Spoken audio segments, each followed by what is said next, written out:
love, I was sitting at work, relaxing, and here comes this tightness in my chest.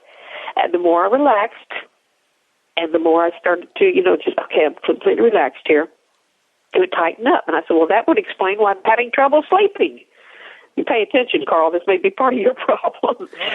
But at one point, the Holy Spirit came in there and says, think about what is going on here. Listen to your body. Listen to your body. What are you sensing, or what does it feel like? Anxiety, fear that causes you to choke up, like that, to tighten up within your chest. And then you go back to, okay, maybe something happened in the dark many years ago as a young child that could cause you to have this type of reaction. And yes, that's very true. And I'm just going to say this. We had a grandfather living in our house for a while who had brain cancer, so didn't know what he was doing. Okay? That's all I'm going to say. And the next thing I want to say is I intend to call a priest pretty quick and go for inner healing, because I believe that maybe deep down, subconsciously, there's still a healing that's causing me all this trouble with my breathing anyhow, and maybe other problems too. The lethargy and the tiredness, because if you're not sleeping good, you're definitely not going to feel good. Like one night I went to bed at 7:30 and slept for a good 12 hours, and was I feeling good the next day. Ecstatically happy. And I'll tell you, that was the night of the morning of the 6th, the January 6th. We're going to get into the stories of that next. But today, after I had a good cry and everything, and I talked with my husband and just did it, I turned on the computer to once again look for this song that I heard yesterday on the radio as I was driving to work. I remembered the words redeemed. I remembered the words, greater is he that is in me.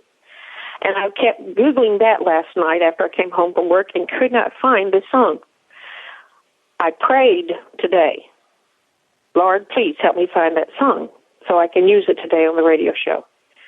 The very first, all it said was, mercy me. Now, those words were not in the song at all.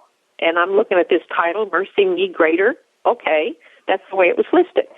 But I clicked on that, and right there it was, that song. And immediately I want to dance. I get up and I start dancing. And it's just, and I'm seeing all the lyrics on the song, too. And every last one of the words on that song is just touching my heart and setting me free and delivering me from that lesson. I'm going to put it that way. That lesson and that learning and that wisdom that I was receiving this morning. And I give thanks to the doctor for the words that God used when he spoke to me today. I was upset and angry at him at first, but as in all things, God uses everything. And if we listen and pay attention in humility, we can learn. I think I'm going to have you play that song right now, and I want people to really listen. Y'all have the blessing of, you can Google this song, anybody that's listening in on the computer, and you can see the words, because the words are so awesome, and it just speaks such a powerful message. Go ahead and play that song right now, would you, Johnny, please? Absolutely, Elizabeth. Here we go. Mercy Me. And then if you guys feel like getting up or even just moving around, just do it, because it's just the style of music. It's fantastic. Great. Here we go.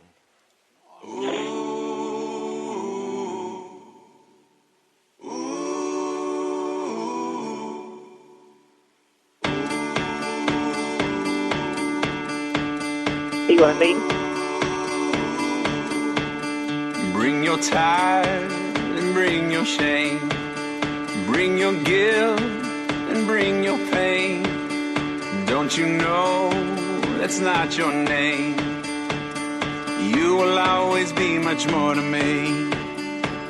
And every day I wrestle with the voices that keep telling me I'm not right.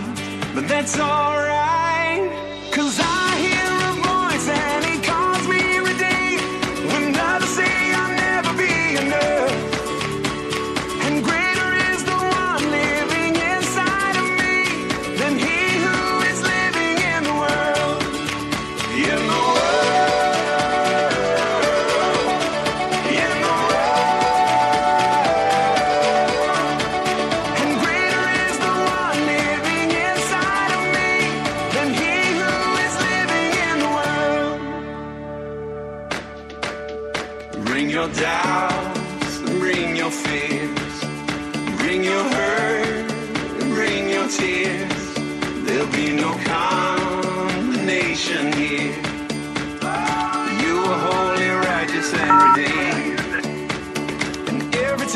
fall. There'll be those who will call me a mistake.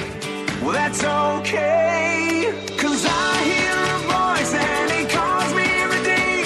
When others say I'll never be enough, and greater is the one living inside of me than he who is living in the world. In the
Isn't that awesome? Yeah. What a, the whole message of that song, I loved it so much. And it's going to lead into what else I'm going to have to say or what God's wanting me to say today, because because look at, in the song it talks about the way that people talk about us and the way that they say we're a mistake, or that when we, fall and do and we're a failure or something like that, that we can still just keep on going. But the other wonderful, wonderful gift that was given to me on the 6th, which, by the way, the reason I keep saying the 6th is the Feast of the Three Kings. And out there in the sky right now is a comet called Lovejoy that we can all see with our naked eye, and I plan to go look for it after a while in the south by Orion's belt. It's its brightest. Anyhow, getting sidetracked, Feast of the Three Kings, and I received gifts. Monday, Bob and I both went to thrift stores looking. I was looking for shoes and couldn't find anything bigger than 12, but they were awesome-looking shoes. But the other thing I was looking for, that the Holy Spirit was inspiring me to think about getting an easel. You know what an easel is? It's the thing that you paint on. Mm-hmm. Yeah. One of the gifts given to me is I'm an artist, and I can paint, and I can draw. And I haven't been using that talent. It's been laying, and God's going, I gave you other talents here too, and you're not doing it. So instead of playing on the computer, I want you to use other talents like that drawing and artistic ability. And the other thing I love to do is cook, and I love to sew and design and create things with cloth. So anyhow, I found a child's chalkboard and marker board. One side is a chalkboard, the other is what they call them, where you do magic markers on or something like that. And it's the easel. It opens up, and it's a stand. $3. Boy, I snapped that thing up. And brought it home, and I went to Walmart that day, too, and got some paint, so I had no excuse but to get started with that. The other gift given that day, I came back home, and I went down to another thrift store. Oh, that's right. I bought a lamp that it was beautiful little antique-looking lamp, but the innards, the cord and things like that were messed up, and Bob was going to have to fix it. So I went to look for another lamp at another thrift store, and the first thing that caught my eye, and even I got to back up because it's important that I bring in the fact that I was obedient to turning the computer off to the games and just turning it on the music, like we just listened to some of the music I love and as I was doing that, listening to that music, I was drawing, and I was starting to do what God said to do, and I was happy, and I was humming, and I was singing along with the music, and I was just being happy. And then when I went to the thrift store that afternoon to see about getting the cords, another lamp for Bob to fix his other antique-looking one, the first thing that caught my eye as I walked through the door, there was this beautiful wedding dress hanging there. And I'm just drawn to it. It was just really pretty. And I thought, wow, look, that's such an old-fashioned looking sleeve there. But, if I took that sleeve off and take the puffiness out of it and just even take the sleeve off, I could alter that wedding dress and make it into a beautiful wedding dress for someone who's needing a wedding. And the ladies and I were talking about it, the ladies that were the sales clerks there. And they were very enthused, and they were trying to get, hey, yeah, take it, and make this into something else. Surely you got some grandkids or something who's going to need a wedding dress. And I said, you're right. And I just felt compelled to take that dress, and it was marked for $20, and they knocked it down to $10. And now we're talking about a beautiful, a dress that I don't know what it would have cost back in, it looked like a 60s style, 70s. But anyhow, they were packaging it up for me, and I'm making the remark that surely there's a bride out there that's going to need this dress. When a woman who had walked in while I was buying this dress says, I'm going to get married in May. I'm a bride-to-be. And we looked at her, and I said, get that dress out. And we showed it to her, and I said, this is going to fit you. And she said, no, I think it's a little bit too little for me. And I put it up against her, and I said, nope, it's going to fit you. And I asked the ladies, do you have a changing room? And they did. So she tries this dress on.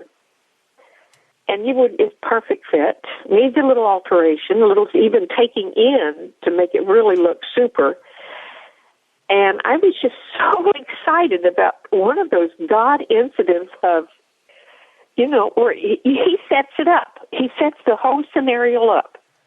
You need a lamp. Go get the lamp. Go do this. Go that. When you are open, when you're obedient to God and do what he says to do, then he can move you in ways like you will never believe.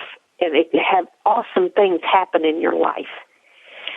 And I want to lead that, take this and lead it into the fact that just like that song says about what other people say about us, God was revealing to my heart this past week as I was experiencing all this awesome joy and the realization that I can have so much joy if I do what he says with the painting and with the alterations of the clothes and sharing and just talking about happiness and joy with people or smiling and things like that around.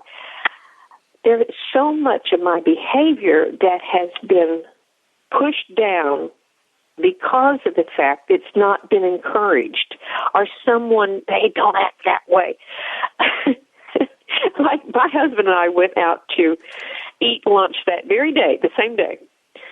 And there's this whole basketball team at Hardee's, and they're in line getting food in front of us. And so we had ordered our food, and some of the guys, the basketball team, some of them were sitting, two black guys were sitting at a table, and the coach was on another table right close by, and I whispered to the coach, I says, watch me go have some fun. And I sat down between the two guys and was just looking at their food really, like I was really hungry. I kept cracking up. And they're going, hi, how you doing? And my husband's in the background going, I can't take her anywhere. You do this kind of silly stuff, and you have fun with it, and you just go with the flow, whatever you're just